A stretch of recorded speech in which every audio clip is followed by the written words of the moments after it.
Swadikap, good day everyone.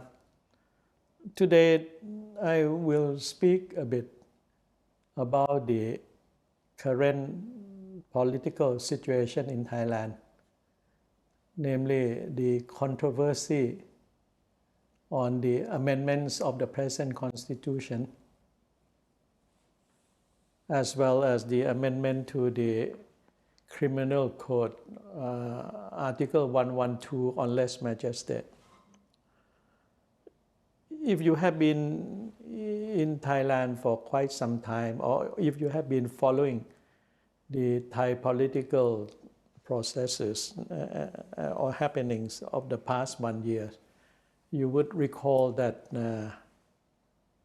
there have been calls for a drastic amendment of the present constitution of Thailand, which was promulgated about 3-4 years ago and approved through the nationwide referendum. But even with the approval from the majority of the population, this present constitution of Thailand is still deemed to be making Thailand a quasi-democratic and quasi-authoritarian, as a country.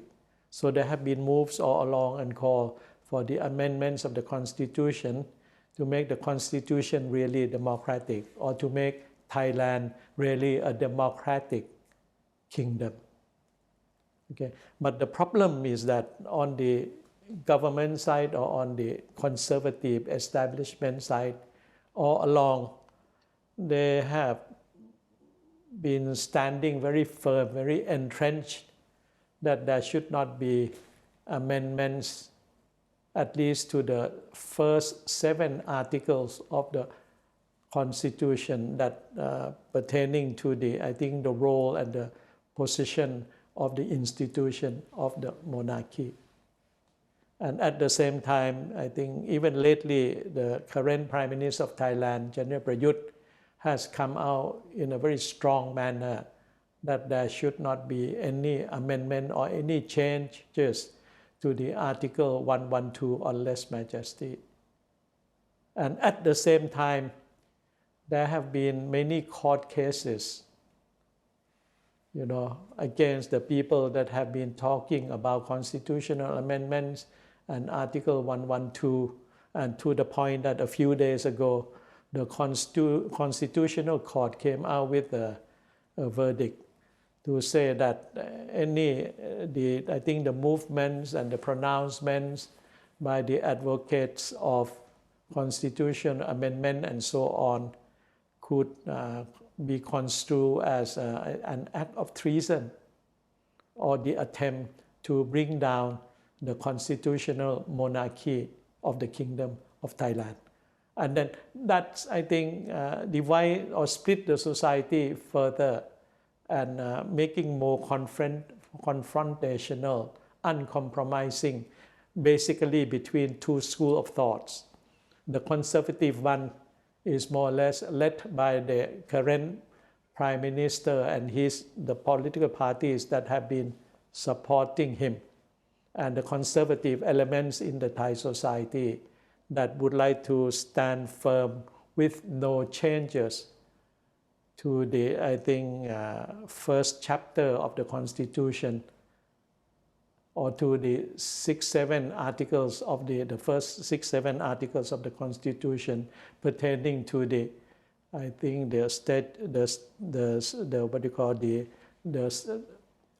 statutes of the institution of the monarchy. While at the same time, a lot of young people in universities and so on have been demanding for more clarity, more definitive interpretation of the role of the institution of the monarchy.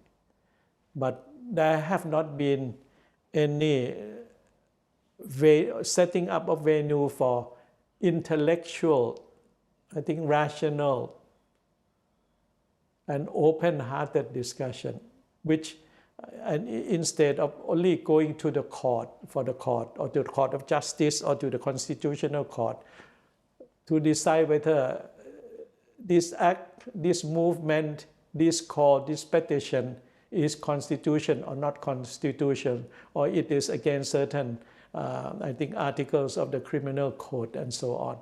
So the solution so far from the government point of view is to go to the Court of Justice for decision. But that is only a legal solution, but not a political solution. And it could be construed that by going to the court on the government side, it is like, I think, the weaponization of the law to get at the people who have the different point of views and so on. I think, and that should not be, I think, the cause of direction. I think on the political side, both the executive and the legislative branch, the parliament and so on, what they should have done, and I would like to propose here, that is that they should provide a venue for open discussion and debate on the amendments to the Constitution, on the amendments to the controversial Article 112 of the Criminal Code concerning the, I think, lèse majesty and so on.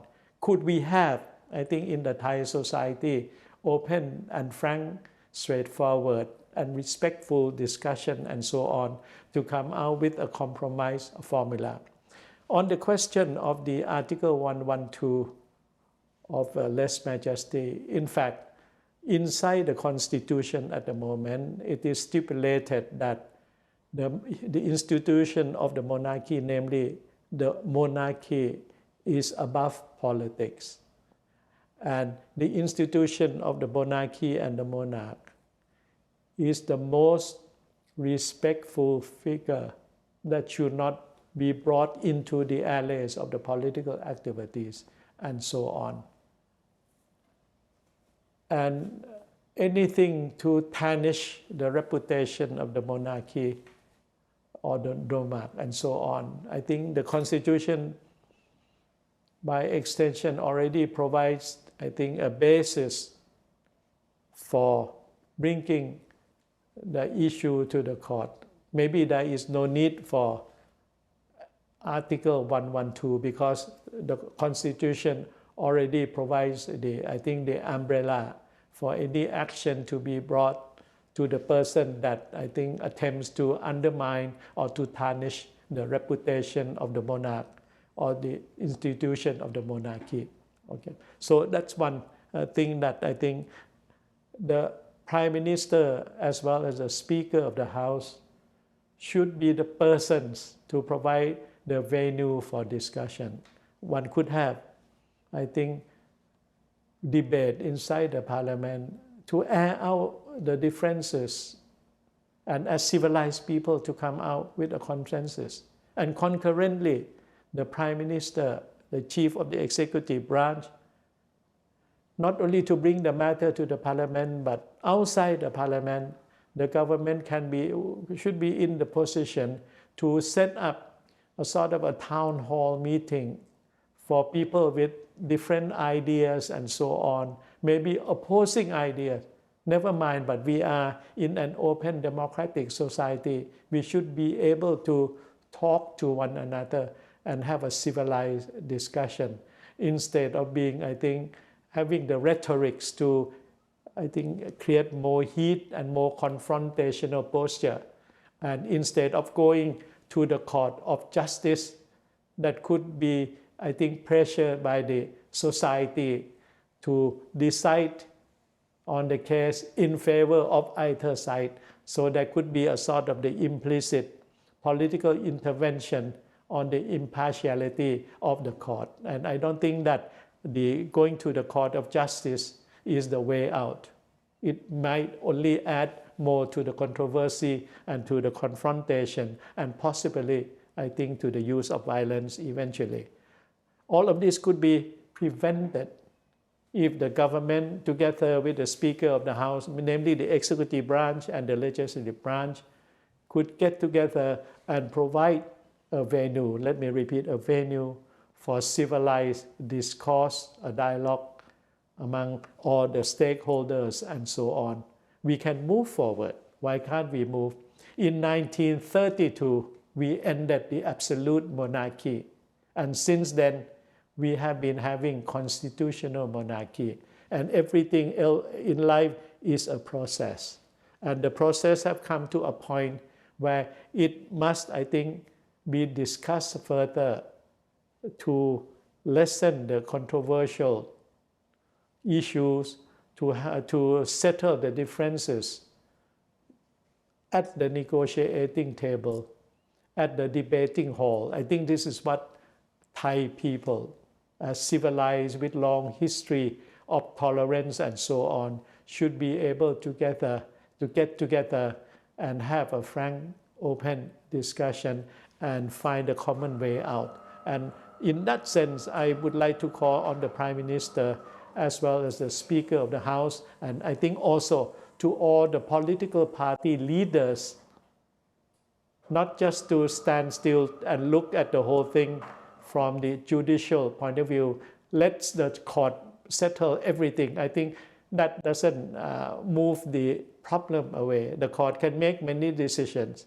but the rancor, the displeasure will still keep on. People, the next generation will be bringing up the same matter and so on. But why postpone the decision making and the settlement of the dispute to the next generation when we have all the ability, all the intellectual capacity to talk to one another and settle the issues in this generation? It's been too long already, and it doesn't bode well for the, I think, moving forward of the Kingdom of Thailand as a whole. Thank you very much. ขอบคุณครับ